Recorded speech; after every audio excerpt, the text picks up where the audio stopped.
Chapter 6. The Floating Axe Head. One day the group of prophets came to Elisha and told him, "As you can see, this place where we meet with you is too small. Let's go down to the Jordan River, where there are plenty of logs. There we can build a new place for us to meet." "All right," he told them, "go ahead." "Please come with us," someone suggested. "I will," he said. So he went with them. When they arrived at the Jordan, they began cutting down trees. But as one of them was cutting a tree, his axe head fell into the river. "Oh, sir," he cried, "it was a borrowed axe." "Where did it fall?" the man of God asked. When he showed him the place, Elisha cut a stick and threw it into the water at that spot. Then the axe head floated to the surface. "Grab it," Elisha said. And the man reached out and grabbed it. Elisha traps the Arameans. When the king of Aram was at war with Israel, he would confer with his officers and say, "We will mobilize our forces at such and such a place." But immediately Elisha, the man of God, would warn the king of Israel, "Do not go near that place, for the Arameans are planning to mobilize their troops there." So the king of Israel would send word to the place indicated by the man of God. Time and again Elisha warned the king so that he would be on the alert there. The king of Aram became very upset over this. He called his officers together and demanded, "Which of you is the traitor? Who has been informing the king of Israel of my plans?" "It's not us, my lord the king," one of the officers replied. "Elisha the prophet in Israel tells the king of Israel even the words you speak in the privacy of your bedroom." "Go and find out where he is," the king commanded, "so I can send troops to seize him."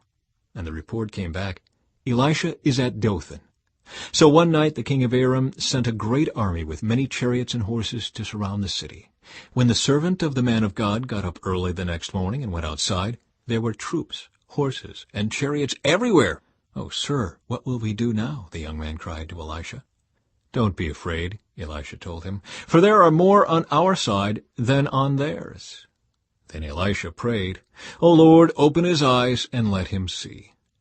The Lord opened the young man's eyes, and when he looked up, he saw that the hillside around Elisha was filled with horses and chariots of fire. As the Aramean army advanced toward him, Elisha prayed, "O Lord, please make them blind." So the Lord struck them with blindness as Elisha had asked. Then Elisha went out and told them, "You have come the wrong way. This isn't the right city. Follow me, and I will take you to the man you are looking for." And he led them to the city of Samaria. As soon as they had entered Samaria, Elisha prayed, "O Lord, now open their eyes and let them see." So the Lord opened their eyes, and they discovered that they were in the middle of Samaria. When the king of Israel saw them, he shouted to Elisha, "My father, should I kill them? Should I kill them?"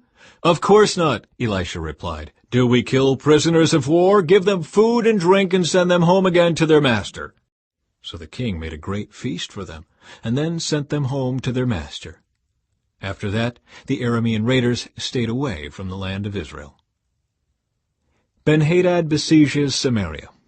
Sometime later, however, King Ben-Hadad of Aram mustered his entire army and besieged Samaria. As a result, there was a great famine in the city. The siege lasted so long that a donkey's head sold for 80 pieces of silver, and a cup of dove's dung sold for 5 pieces of silver.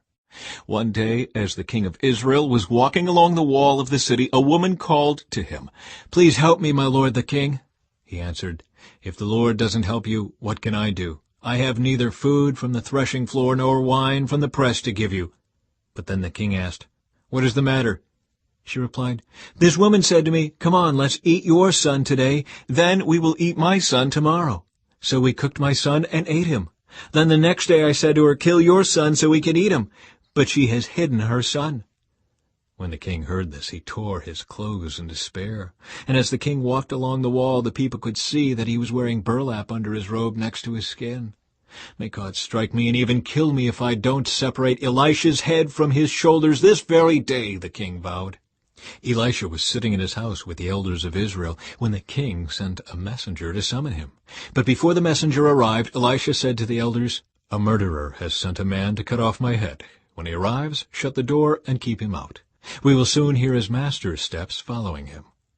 While Elisha was still saying this, the messenger arrived, and the king said, "All this misery is from the Lord. Why should I wait for the Lord any longer?"